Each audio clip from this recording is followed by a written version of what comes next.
Todo esto ocurre místicamente cuando nos confesamos. Ahora entiendo cómo puedo ser libre espiritualmente.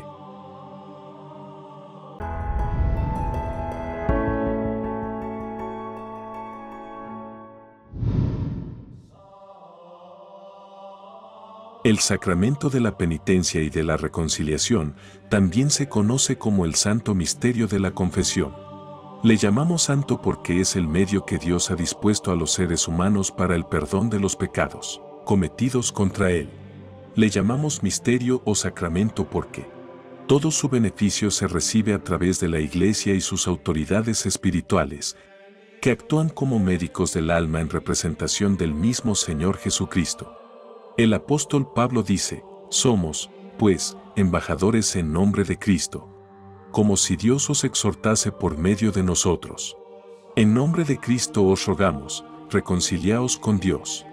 Segunda de Corintios 5, 20. El misterio de la confesión tiene su principal comprensión cuando Cristo llama a la conversión de los pecadores, quienes viven esclavos al pecado. Desde entonces comenzó Jesús a predicar y a decir, arrepentíos, porque el reino de los cielos se ha acercado. Mateo 4, 17. El principal llamado de Dios a los hombres es a una conversión genuina. El ser humano después de la caída de Adán y Eva, tienen una inclinación hacia lo malo que lo lleva a vivir distanciado de Dios.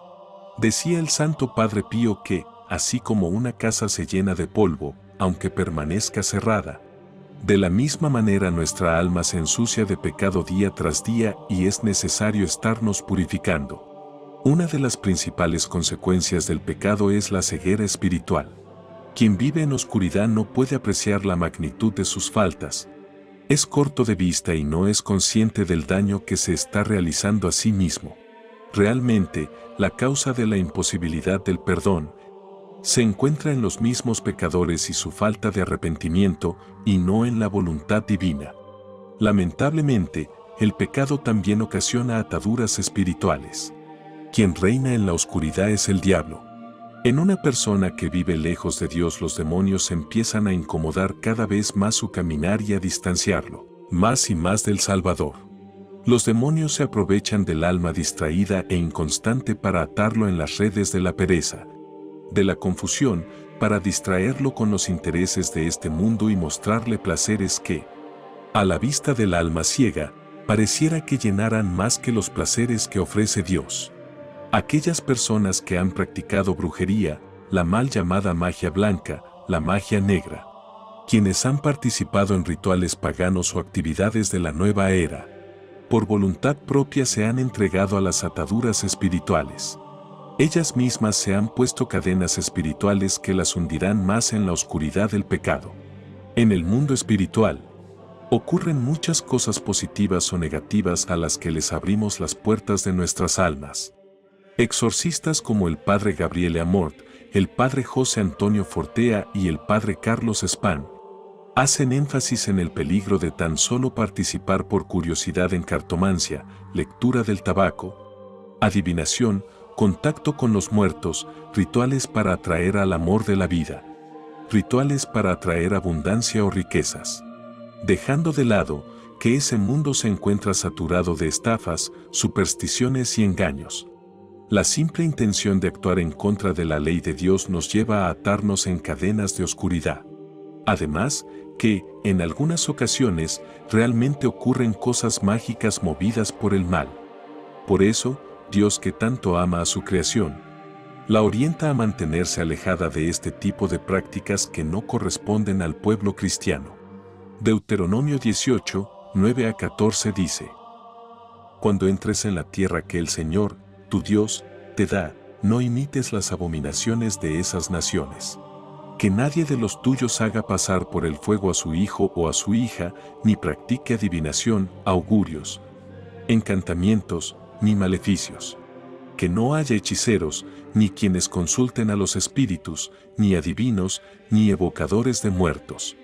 Porque todo el que practica esas cosas hace abominación para el Señor. Y por causa de esas abominaciones el Señor, tu Dios, los expulsa ante tu presencia. Deberás ser perfecto ante el Señor, tu Dios. Esas naciones a las que vas a expulsar escuchan a augures y adivinos. A ti, en cambio, no es eso lo que el Señor, tu Dios, te ha dado. No son pocas la cantidad de cristianos que viven atados al mal por ser partícipes de este tipo de prácticas. Sin embargo, caeríamos en un error si restáramos importancia a otros pecados. La Sagrada Escritura condena al mismo nivel de la brujería y la magia, pecados como el aborto, el asesinato, el adulterio, la fornicación, la mentira, el odio, los celos, la falta de perdón, la idolatría, la falta de caridad, la herejía, las sectas, las borracheras, la glotonería, la lujuria, relaciones entre personas del mismo sexo, entre otros. La Iglesia, por eso, tiene a bien considerarlos como pecados graves o pecados mortales. En concordancia con lo que se menciona en Gálatas, estos pecados llevan a la muerte espiritual al ser cometidos deliberadamente y de manera consciente. Es fácil ver lo que hacen quienes siguen los malos deseos, cometen inmoralidades sexuales, hacen cosas impuras y viciosas, adoran ídolos y practican la brujería. Mantienen odios, discordias y celos. Se enojan fácilmente, causan rivalidades, divisiones y partidismos. Son envidiosos, borrachos, glotones y otras cosas parecidas. Les advierto a ustedes, como ya antes lo he hecho, que los que así se portan no tendrán parte en el reino de Dios. Gálatas 5, 19-21. Junto con los pecados mortales, vienen detrás un sinnúmero de ataduras espirituales que alejan al cristiano del camino de la salvación. Dichas ataduras, como se ha mencionado, se vuelven palpables en la espiritualidad de cada individuo y muchas veces influyen incluso en los seres queridos que lo rodean, por ejemplo, en la pareja o los hijos. También hay otros pecados que sin restarle importancia estorban el caminar del cristiano. Dichos pecados propiamente no llevan a la muerte del alma, pero sí la debilitan y de a poco dan cabida a pecados más graves si no se atienden en el momento. Es el caso del descuido mental en la misa, la pereza con la que se realizan actos de misericordia, gritar a otras personas, entre otros. Cantares 2, 5 dice: atrapen las zorras pequeñas que arruinan nuestros viñedos en flor. A estas pequeñas zorras debemos darle la importancia debida a pesar de que la Iglesia las catalogue como pecados veniales. Si alguno ve que su hermano está cometiendo un pecado que no lleva a la muerte, debe orar. Y Dios dará vida al hermano, si se trata de un pecado que no lleva a la muerte. Primera de Juan 5, 16. En ambos casos, tanto los pecados mortales como los pecados veniales son consecuencia de nuestra debilidad humana y nuestras propias malas decisiones. Pero grande es Dios en misericordia, que precisamente nos ha dejado el sacramento de la reconciliación y la penitencia. Es a través de este medio que Dios dispuso la gracia necesaria para adquirir el perdón. ¿Por qué debemos comentarle nuestros pecados a otro hombre que también es pecador, como es el caso del sacerdote? ¿Por qué no acudir directamente a Dios para pedirle perdón a Él? Estas preguntas se escuchan muy seguido en el círculo de sectas protestantes. A ellos podríamos responderles que Dios estableció el misterio del perdón a través del sacerdocio por varios motivos. Veamos algunos de ellos. El primero es que el pecado trae oscuridad y ceguera espiritual. El cristiano que se encuentra en pecado mortal no logra discernir su condición ni mucho menos saber cómo luchar en contra de ella. El hecho de poder confesar nuestro pecado a otra persona que tiene experiencia pastoral y conocimiento bíblico, como es el caso de los sacerdotes, nos permite exponer a la luz lo que antes estaba en oscuridad y nos permite recibir un consejo y un discernimiento para poder salir de dicho pecado. El sacerdote se convierte en un médico para el alma que nos ayuda a distinguir la medicina que necesita nuestra enfermedad espiritual y a ser curados. El segundo motivo es porque Dios es un Dios de orden y estableció su iglesia sobre los apóstoles. El mismo Señor Jesucristo les dio la autoridad a los apóstoles para perdonar pecados en nombre de Él. A quienes ustedes perdonen los pecados, les quedarán perdonados, y a quienes no se los perdonen, les quedarán sin perdonar. Juan 20, 23. Querer omitir esta disposición de parte de nuestro Salvador es querer decir que el Señor se equivocó con esta institución. San Alfonso María de Ligorio, en uno de sus escritos titulado Para confesarse bien, menciona lo siguiente: es la penitencia el sacramento por el cual nuestros pecados, cometidos después del bautismo, quedan borrados en virtud de la absolución del confesor, ya que a los sacerdotes es a quienes Jesucristo dio el poder de perdonar los pecados cuando dijo: a quienes perdonareis los pecados, perdonados les son, y a quienes los retuviereis, retenidos quedan. Juan 20, 22. Por eso el Concilio de Trento lanza anatema contra quien osare afirmar que este sacramento no tiene la virtud de perdonar los pecados. Se debe dejar claro que la Iglesia cree y enseña que quien perdona los pecados es Cristo mismo, pero basándose en su instrumento que es el sacerdote. San Juan Crisóstomo, refiriéndose al don divino del poder de los pastores de la Iglesia, del poder de atar y desatar, dice: los sacerdotes determinan aquí abajo, en la tierra, Dios confirma arriba, en el cielo. Y el Señor coincide con la opción de sus siervos. El sacerdote aparece aquí como un instrumento de la gracia divina y absuelve los pecados no en su nombre, sino en el nombre de Dios. El sacramento de la confesión lo estableció Dios mismo y fue enseñado por sus seguidores. El primer obispo de Jerusalén, que fue el apóstol Santiago, menciona en su carta lo siguiente: por eso, confiésense unos a otros sus pecados y oren unos por otros para ser sanados. Santiago 5, 16. San Basilio el Grande también predicaba lo siguiente: es necesario confesar nuestros pecados a aquellos a quienes está confiada la dispensación de los misterios de Dios. El libro de Hechos narra que los creyentes se confesaron con los apóstoles. Es evidente que este misterio está dado por institución divina y sus resultados son asombrosos para quienes son partícipes. La Iglesia también afirma una y otra vez que las acciones invisibles de la gracia, en el sacramento de la penitencia, en su amplitud y poder se extienden sobre todos los pecados humanos.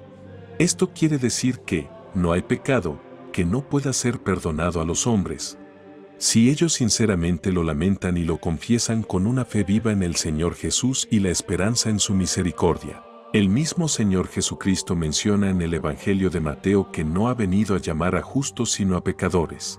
El mismo apóstol Pedro les predicó el Evangelio de la gracia a los judíos que crucificaron al Mesías. Esto es asombroso, porque el sacramento de la confesión es dado por un Dios que nos ama y es paciente con nosotros porque quiere que todos los hombres sean salvos y quiere que tengamos una vida de abundancia espiritual. No es que el Señor se tarde en cumplir lo que prometió como piensa la gente. Lo que pasa es que Dios es paciente porque no quiere que nadie sea destruido, sino que todos cambien su vida y dejen de pecar. Segunda de Pedro 3, 9. Es un pecado grave pensar que Dios no nos puede perdonar algún pecado. Esta forma de pensar proviene del diablo para traer desesperanza y desinterés en acudir a confesarnos. La Biblia, en cambio, enseña sobre el infinito amor de Dios. La ley de Dios fue entregada para que toda la gente se diera cuenta de la magnitud de su pecado. Pero mientras más pecaba la gente, más abundaba la gracia maravillosa de Dios. Entonces, así como el pecado reinó sobre todos y los llevó a la muerte, ahora reina en cambio la gracia maravillosa de Dios, la cual nos pone en la relación correcta con Él y nos da como resultado la vida eterna por medio de Jesucristo, nuestro Señor. Romanos 5, 20 a 21. El cristiano que acude al sacramento de la confesión correctamente, encontrará de seguro no solo la limpieza de sus pecados, sino la libertad espiritual que el alma tanto anhela en su caminar con Cristo. Día y noche tu mano de disciplina pesaba sobre mí, mi fuerza se evaporó como agua al calor del verano.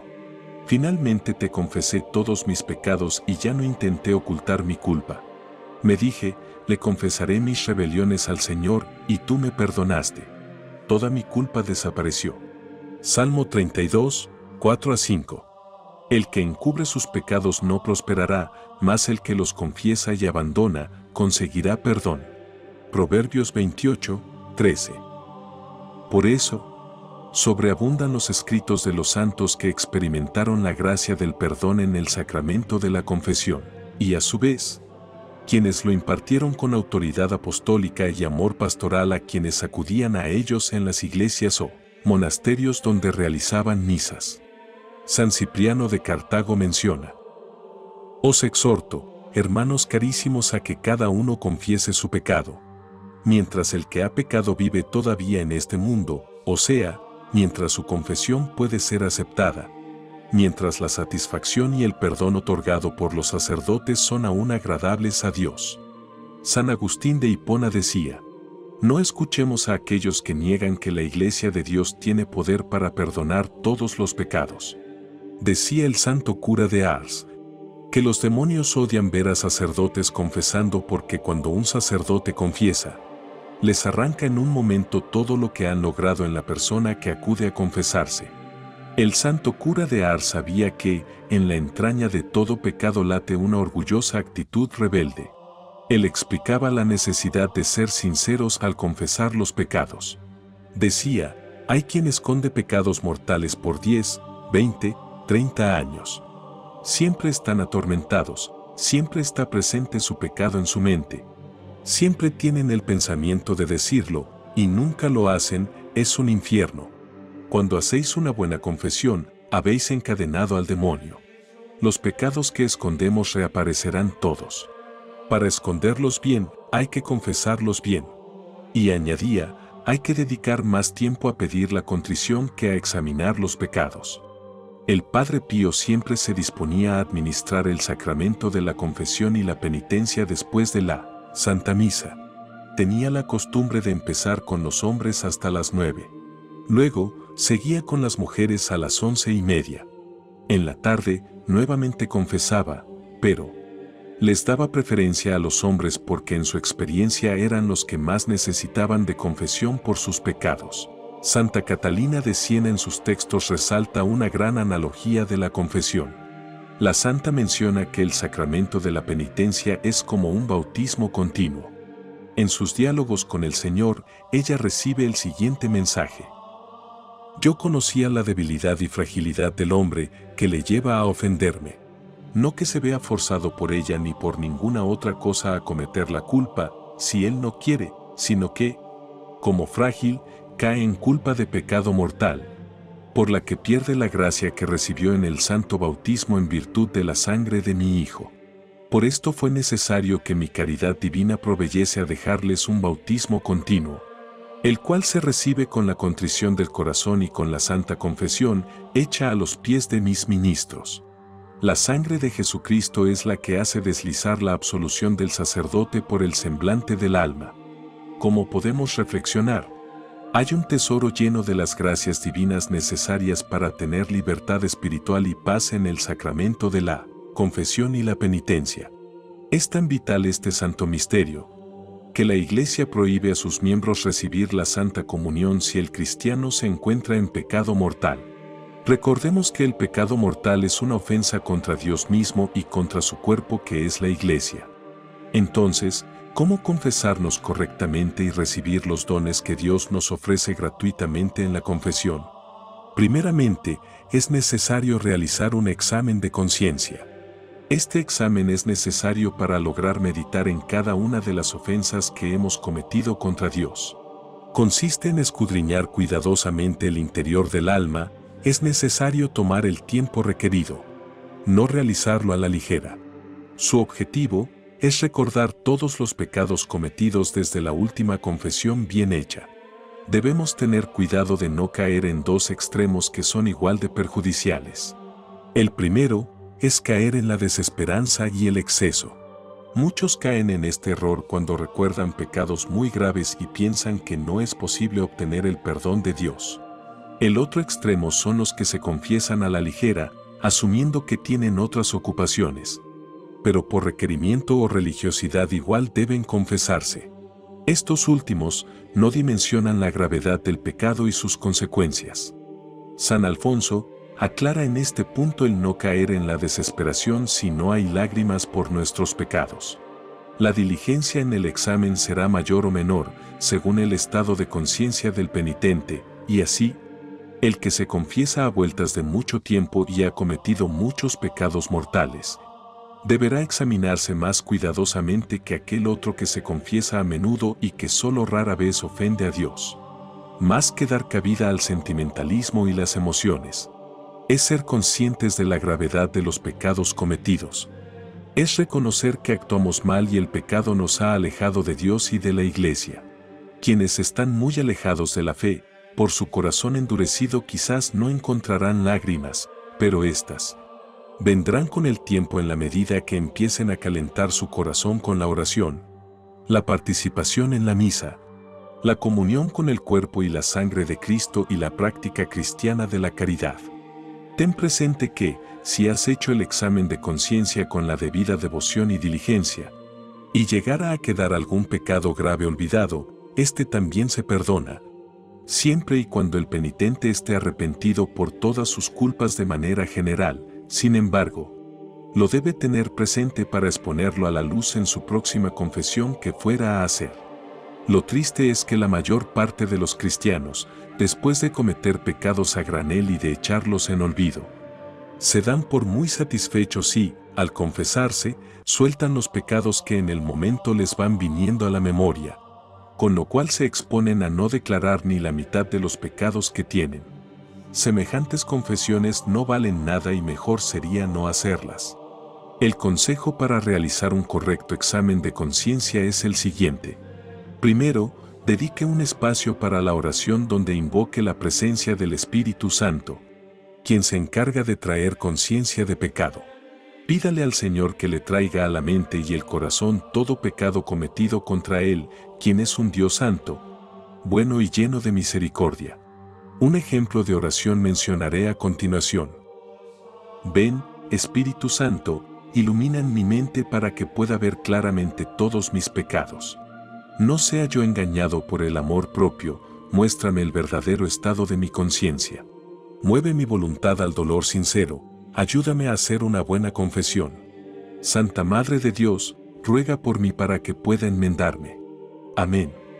Después de haber orado y encontrarse en un momento de silencio y meditación, enfoque con el pensamiento los lugares donde estuvo, las personas con las que trató y las ocasiones de pecado en las que se vio comprometido desde la última confesión.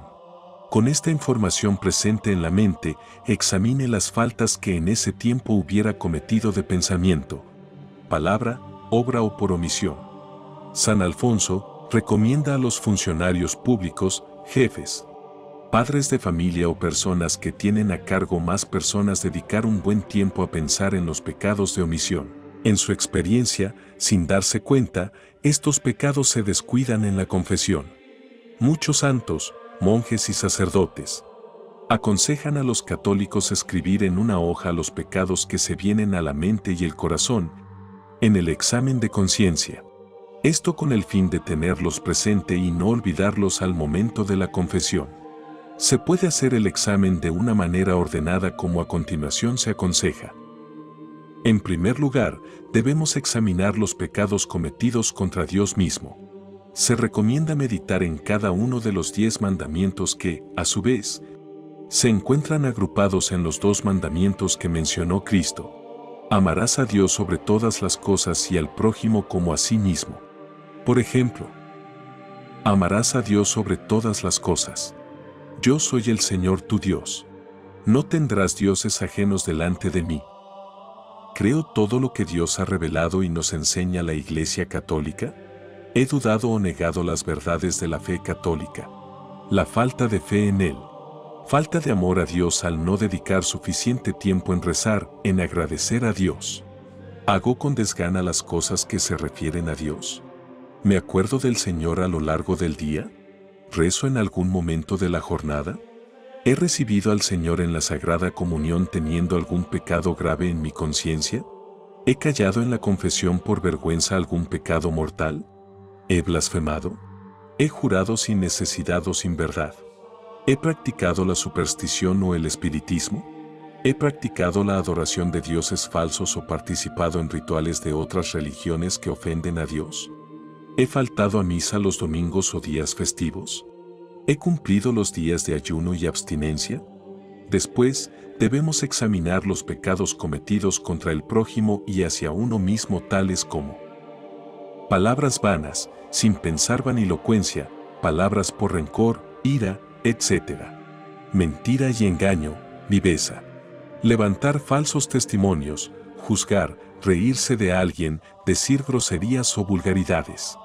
Glotonería, falta de autocontrol, comer y beber en exceso, borrachera, comer en secreto. Comer sin la oración y señal de la cruz, fumar.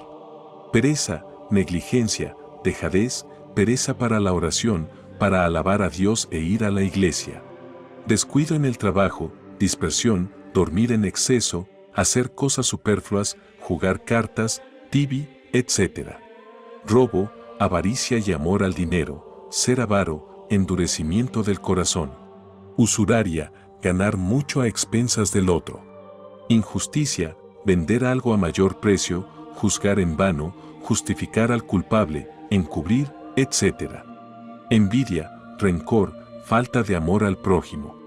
Arrogancia, orgullo, no respetar a superiores, gobierno, padres, amor al honor, gran concepto de sí mismo.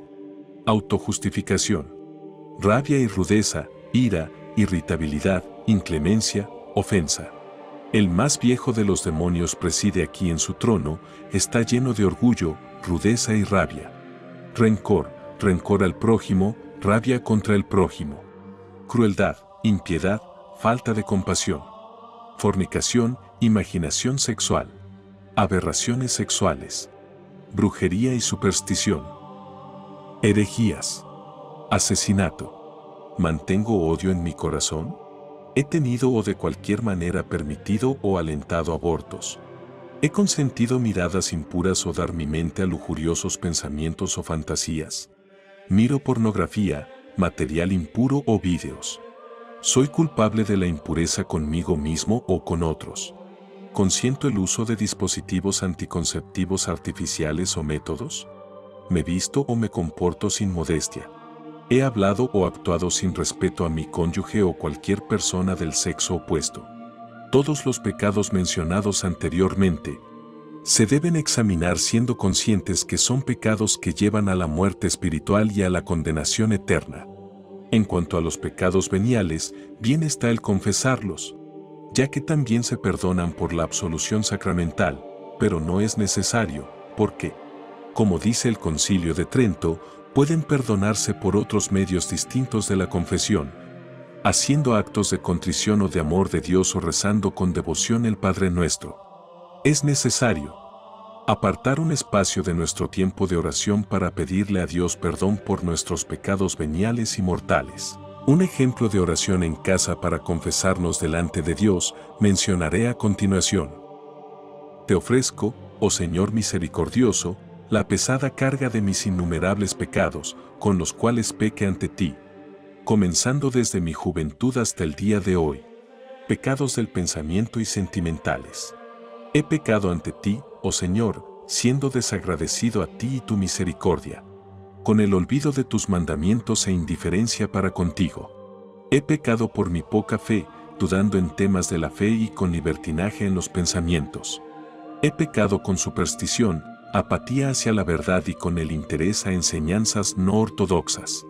He pecado con pensamientos blasfemos e inmundos, sospechosos y apresivos. He pecado con atadura al dinero y a los elementos de lujo, diversiones pasionales, celos y envidia. Perdóname y ten piedad de mí, oh Señor.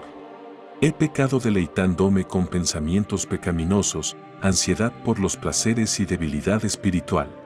He pecado con ilusiones, vanagloria y vergüenza falsa. He pecado con el orgullo, menosprecio a las personas y esperanza en mí mismo. He pecado con el desaliento, pena mundana, desesperación y quejas. He pecado irritándome, siendo rencoroso y malvado. Perdóname y ten piedad de mí, oh Señor. Pecados de palabra. He pecado con palabras vacías, risa vana y burlas. He pecado conversando en el templo, mencionando el nombre de Dios en vano y juzgando a mis prójimos. He pecado utilizando palabras cortantes, siendo pendenciero y haciendo indicaciones mordaces. He pecado con espíritu cicatero, ofendiendo al prójimo y con fanfarronería. Perdóname y ten piedad de mí, oh Señor. He pecado bromeando indecorosamente, participando en cuentos y conversaciones indecentes. He pecado quejándome con el incumplimiento de mis promesas y con falsedad. He pecado utilizando palabras injuriosas, insultando al prójimo y maldiciendo. He pecado divulgando rumores depravados, calumnias y denuncias. Pecados de hecho. He pecado con la pereza, perdiendo el tiempo en vano y faltando a los oficios religiosos. He pecado llegando tarde frecuentemente a los oficios religiosos, con negligencia y distracción en la oración y con falta de entusiasmo espiritual. He pecado desdeñando las necesidades de mi familia, desdeñando la educación de mis hijos y con el incumplimiento de mis obligaciones. Perdóname y ten piedad de mí, oh Señor. He pecado con la gula, comiendo de más y faltando a los ayunos. He pecado fumando, abusando de las bebidas alcohólicas y utilizando métodos para excitarme. He pecado ocupándome demasiado de mi imagen exterior, fijándome con deseo, observando cuadros y fotografías obscenas. He pecado escuchando música ruidosa, conversaciones pecaminosas y cuentos indecentes. He pecado con comportamiento seductor, masturbándome y fornicando. He pecado con diferentes distorsiones sexuales y con infidelidad. Aquí hay que arrepentirse y confesar los pecados que son vergonzosos para enumerarlos en voz alta. He pecado aceptando el aborto o participando en él. Perdóname y ten piedad de mí, oh Señor. He pecado con amor al dinero, con afición a los juegos de azar y deseo de enriquecimiento. He pecado con pasión por mi carrera y el éxito, codicia y prodigalidad. He pecado negando a ayuda a los necesitados, avidez y avaricia. He pecado siendo cruel, duro, seco y falto de amor. He pecado con el engaño, robo y concusión. He pecado visitando adivinadoras, con la invocación de malos espíritus y con costumbres supersticiosas. Perdóname y ten piedad de mí, oh Señor. He pecado con explosiones de ira, maldad y tratando groseramente al prójimo. He pecado con la irreconciliabilidad, venganza, insolencia e impertinencia. He pecado, fui caprichoso, antojadizo y puntilloso. He pecado con la desobediencia, terquedad e hipocresía. He pecado tratando con descuido los objetos sagrados, cometiendo sacrilegio y blasfemando. Perdóname y ten piedad de mí, oh Señor. También he pecado en palabras, pensamientos, obras y con todos mis sentidos, a veces involuntariamente, pero más frecuente en forma consciente y por mi terquedad y costumbre pecaminosa. Perdóname y ten piedad de mí, oh Señor. Recuerdo algunos pecados, pero por mi indolencia y desatención espiritual, he olvidado la mayoría por completo. Ay de mí, si me presentare con ellos ante el terrible tribunal de Dios. Ahora, sinceramente y con lágrimas, me arrepiento de todos mis pecados realizados conscientemente o por ignorancia. Caigo ante ti, misericordioso Señor Jesús, mi Salvador y Pastor, y te ruego que me perdones como aquella vez al ladrón crucificado junto a ti. Te pido, oh Señor, que me limpies y me hagas digno y sin condenación de ser partícipe de tus purísimos sacramentos para la renovación de mi alma. También te ruego que me ayudes a odiar todo mal y todo pecado, por completo dejar de pecar, y en los días que le restan a mi vida, fortalecerme en el firme deseo de vivir cristianamente, para el bien, la verdad y para gloria de tu santo nombre. Amén. Algunos santos aconsejan el uso de agua bendita como sacramental que nos fortalece en la limpieza y la lucha contra el pecado.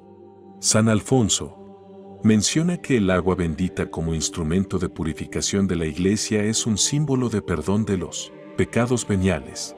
No es que el agua los borre directamente sino indirectamente por vía de impenetración, en cuanto que la Iglesia, con la bendición del agua, impetra para los fieles que de ella se sirven actos de arrepentimiento y de amor, que son los que borran los pecados. Por eso, al tomar el agua bendita, conviene hacer un acto de dolor o de amor a Dios. a fin de que por él nos perdone el Señor todos los pecados veniales que mancillan nuestra conciencia. También, ayuda el agua bendita para despertar en nuestro ánimo la devoción y para ahuyentar las tentaciones del demonio. Cuenta Surio, de un monje que, estando para morir, rogó a su prior espantase un negro pajarraco que estaba posado en la ventana. El prior la roció con agua bendita y el pájaro, que no era sino el demonio, desapareció al instante. Santa Margarita de Cortoune, convertida ya, consiguió hacerse, por la confesión de todos sus pecados, tan amada de Dios, que el Señor le hablaba y le decía, pecadora mía, pobrecita mía. Un día le preguntó ella con humildad, ¿cuándo será, Señor, que os oiga llamaros hija mía? Te llamaré hija mía. Le respondió Jesucristo, cuando hayas hecho confesión general de toda tu vida. La hizo la santa, y desde entonces siempre le dio Jesucristo en sus coloquios el nombre de hija. Sigan este ejemplo y contemplen su alma como un retrato que deben pintar. Antes de que el Espíritu Santo venga a pasar allí su divino pincel, borren sus malos hábitos. Tienen el hábito de jurar, de mentir, de proferir palabras ultrajantes o deshonestas, de dedicarse a bufonerías o a cualquier otra acción prohibida. Destruid entonces ese hábito para no volver a él después del bautismo. El agua santa borra el pecado, pero son ustedes los que deben corregir los hábitos pecaminosos. Los colores están aplicados, la imagen real resplandece por el efecto del color, no borren más. No hagan desgarros ni manchas en la belleza que Dios les dio. Segundo, después de realizar el examen de conciencia es necesaria la contrición, dolor o compunción y el propósito de no volver a pecar. La contrición, o arrepentimiento, es un dolor del alma y un rechazo de nuestros pecados, que incluye la resolución de no volver a pecar. Es un don de Dios, por eso, si te parece que aún estás apegado al pecado, que, por ejemplo, no te ves con fuerzas de abandonar un vicio, perdonar a una persona o enmendar un daño causado, pídele a Él que obre en tu corazón, para que rechaces el mal. Ten cuidado de no caer en el engaño de pensar que es imposible abandonar un pecado y por lo tanto prefieres no confesarlo. A veces, el arrepentimiento conlleva lágrimas y un sentimiento intenso de tristeza por haberle fallado a Dios. Pero como mencionamos anteriormente, nuestra atención no debe centrarse en fingir las lágrimas o el dolor, mucho menos en forzarlo, sino que debemos solo llegar a comprender y a aceptar que hemos pecado contra Dios.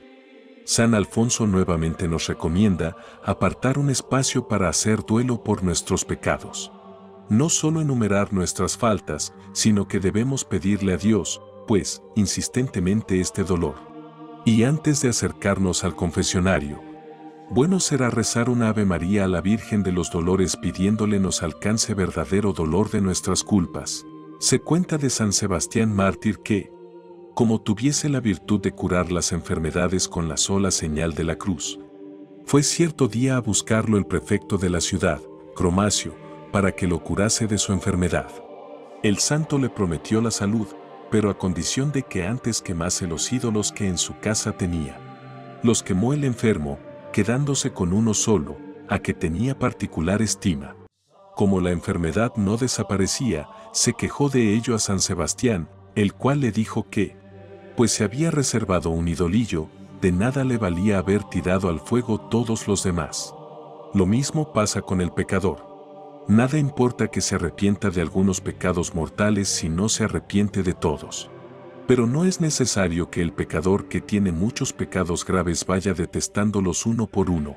Basta que extienda a todos ellos un dolor general, en cuanto que son ofensas graves contra Dios, y así, aunque algún pecado quedase olvidado, se le perdonará también. Dolor y propósito van inseparablemente unidos. Por eso el dolor se define una detestación del pecado cometido, con propósito de no volver a cometerlo más. No se concibe en el alma verdadero dolor de sus pecados sin un propósito de no volver a ofender a Dios. Quien se halla en ocasión debe esforzarse por apartarse de ella, de lo contrario, nunca romperá con el pecado. Insistimos en advertir que para ciertos individuos de torcidas inclinaciones o habituados a algún vicio, principalmente de lujuria, para ellos son próximas o cuasi próximas. Y de ellas tienen que alejarse si no quieren volver de continuo al vómito de la culpa. Pero, Padre, dirá quizá alguno, yo no puedo desprenderme de tal persona. No puedo salir de aquella casa sin grave perjuicio mío. Bien, esto quiere decir que la ocasión en que estás no es voluntaria, sino necesaria. Y si es necesaria y no la quieres dejar, debes procurar, por lo menos, convertirla en remota en el empleo de las oportunas cautelas. ¿Y cuáles son esas cautelas? 3. Frecuencia de sacramentos, oración y evitar toda familiaridad con el cómplice de tu pecado. A. La frecuencia de los sacramentos de la confesión y comunión sería, por una parte, el mejor remedio. Pero hay que tener presente que en las ocasiones próximas necesarias de incontinencia es gran remedio diferir la absolución, a fin de que el penitente ponga mayor empeño en el uso de las otras dos cautelas, es decir, en encomendarse mucho a Dios y en huir del trato familiar a que antes aludimos. B. También es muy conveniente renovar, ya desde la mañana al levantarse, el propósito de no pecar, y luego, no solo por la mañana, sino a menudo durante el día, invocar al Señor delante del sagrario o a los pies de un crucifijo, así como también a María Santísima, pidiéndole su auxilio para no reincidir. C. De suma importancia es la tercera cautela, que consiste en evitar toda familiaridad con la persona cómplice, no quedándose a solas con ella, procurando no fijar en su rostro la mirada y evitando hasta su conversación. Y si por necesidad hay que tratar con ella algún asunto, sea como a la fuerza y fingiendo repugnancia con cualquier pretexto. Esto es lo más importante para lograr que una ocasión próxima venga a ser remota, pero en la práctica será cosa difícil si el penitente recibió ya la absolución. Por lo cual conviene que en casos semejantes la difiera el confesor hasta tanto que la ocasión próxima no se haya trocado en remota, cosa que no se consigue ni en 8 ni en 15 días, sino que hace falta un mayor espacio de tiempo. Tercero, después de la contrición y el deseo de no volver a pecar es importante acudir a confesarnos.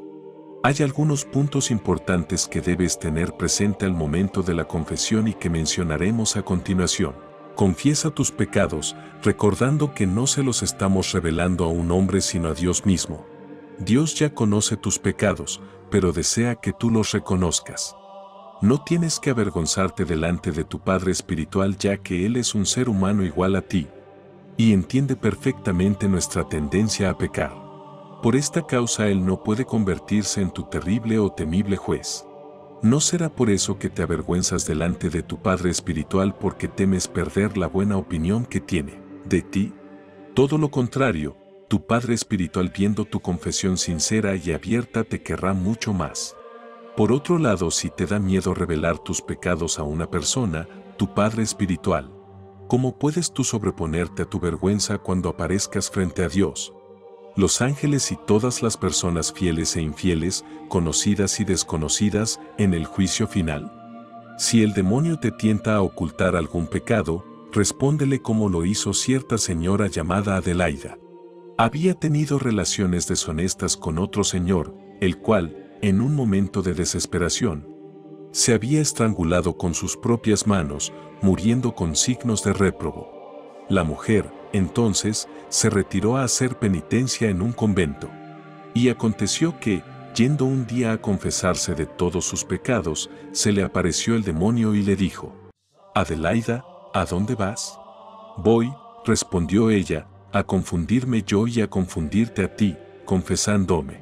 Esa debe ser también tu respuesta cuando el enemigo te tiente a ocultar algún pecado en la confesión. Voy a confundirme yo y a confundirte a ti. Confiesa detalladamente tus pecados y enuméralos cada uno por separado. San Juan Crisóstomo dice: uno no solo debe decir, he pecado, o soy un pecador, sino también debe declarar cada tipo de pecado. ¿En qué momento y cómo pequé?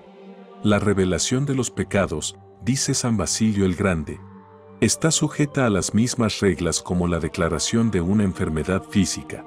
El pecador está espiritualmente enfermo y el sacerdote actúa como médico. De esta manera se entiende que uno debe confesar o decir todos sus pecados de la misma manera que un enfermo físico dice o revela todos los síntomas de su enfermedad al médico del cual espera recibir su curación.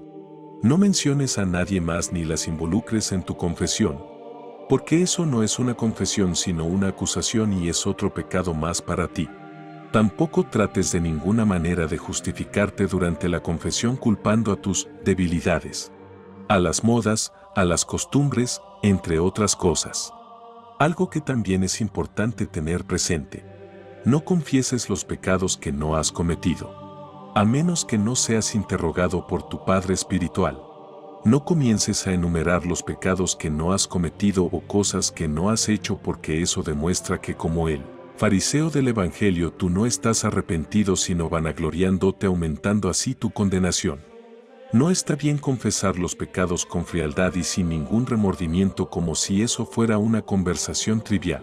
Peor todavía, muchos osan reírse. Todo esto indica una falta de arrepentimiento, lo cual no nos borra nuestras faltas sino las incrementa.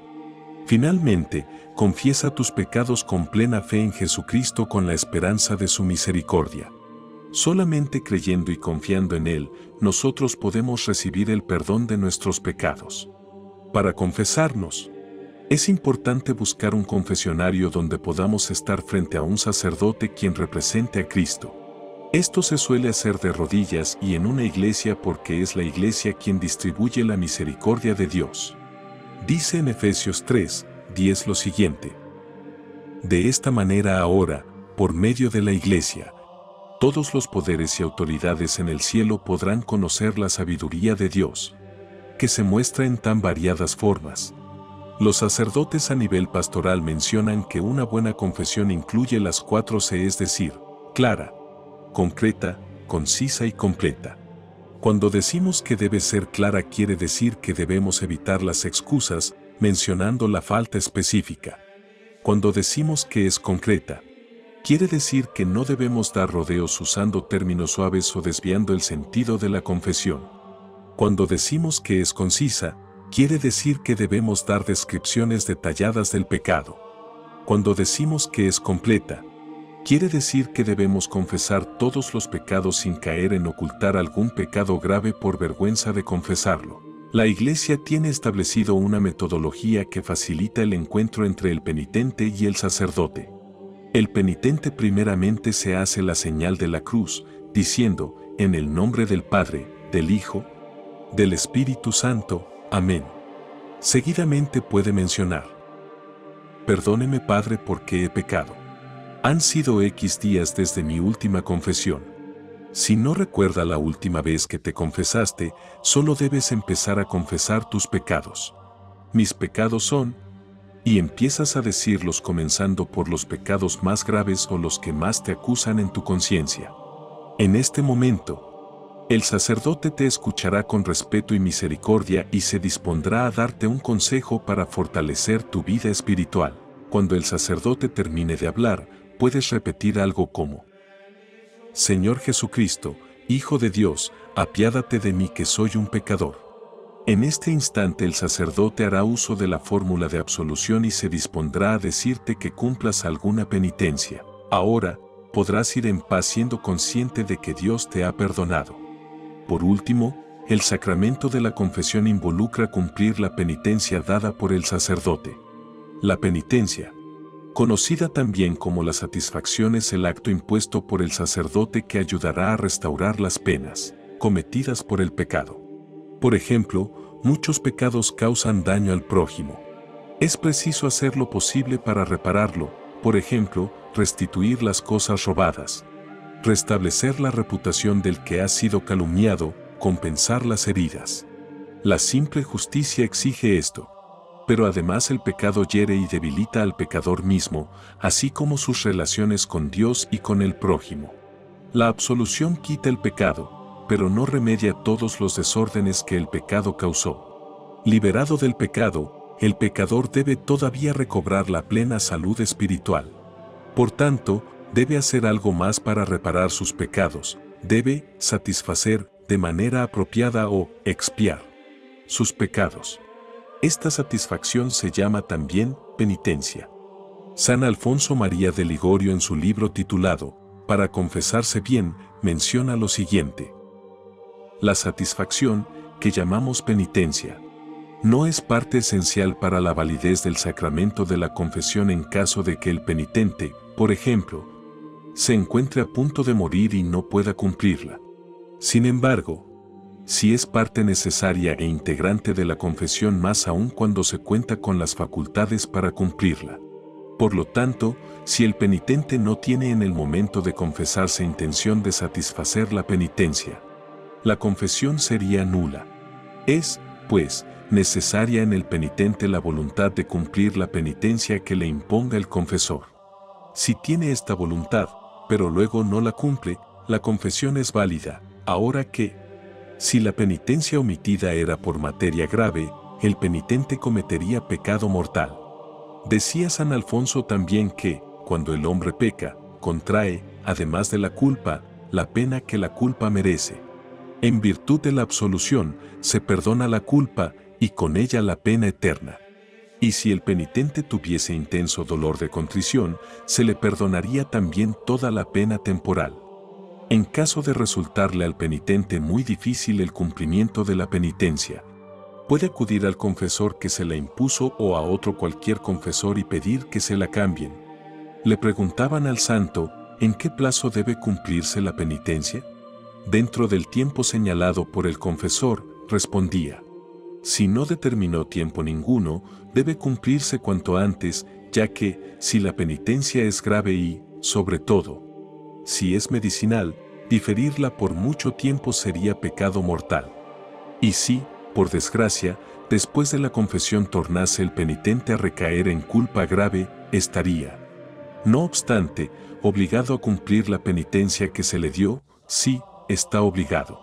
Pero, ¿satisface, estando como está en desgracia de Dios? Satisface, ciertamente. Lo malo es que muchos se confiesan, aceptan la penitencia y luego no la cumplen. Es que no me siento con fuerzas para hacer lo que me ha impuesto el confesor. Pues si veías que no ibas a poder cumplir la penitencia, ¿por qué la aceptaste? Yo les recomiendo que cuando el confesor les ponga una penitencia que, a vuestro juicio, no podréis cumplir fácilmente, le digáis con franqueza: Padre, temo no poder cumplir lo que me manda. Deme otra penitencia más hacedera. ¿De qué vale decir a todo, sí, Padre, sí, si luego no lo vais a cumplir? Por lo demás, sabed que la penitencia que no se haga en esta vida, habrá de hacerse, y mucho más grave, allá en el purgatorio. Con estas fuertes palabras de San Alfonso podríamos ir concluyendo la importancia del sacramento de la confesión. El santo cura de Ars se asombraba de cómo tomamos a la ligera el arrepentimiento y la conversión. Nos acostumbramos tan fácilmente a la esclavitud del pecado y olvidamos que un día estaremos ante el juicio de Dios. Por el santo asombrado decía en uno de sus sermones: ¿cómo podemos permanecer en un estado que nos expone a tanta desdicha por toda una eternidad? Cada vez que despreciamos una gracia, el Señor se va apartando de nosotros, quedamos más débiles. Y el demonio toma mayor ascendiente sobre nuestra persona. De aquí concluyo que, cuanto más tiempo permanecemos en pecado, en mayor peligro nos ponemos de no convertirnos nunca. ¿Qué quiere significarnos Jesucristo con aquella parábola de las vírgenes prudentes y de las vírgenes fatuas, según la cual las primeras fueron bien recibidas porque entraron con el esposo, mientras que las otras hallaron cerrada la puerta? Con ello quería Jesucristo mostrarnos la conducta de la gente del mundo. Las vírgenes prudentes representan a los buenos cristianos que se hallan siempre preparados para comparecer delante de Dios, cualquiera que sea el momento en que los llame.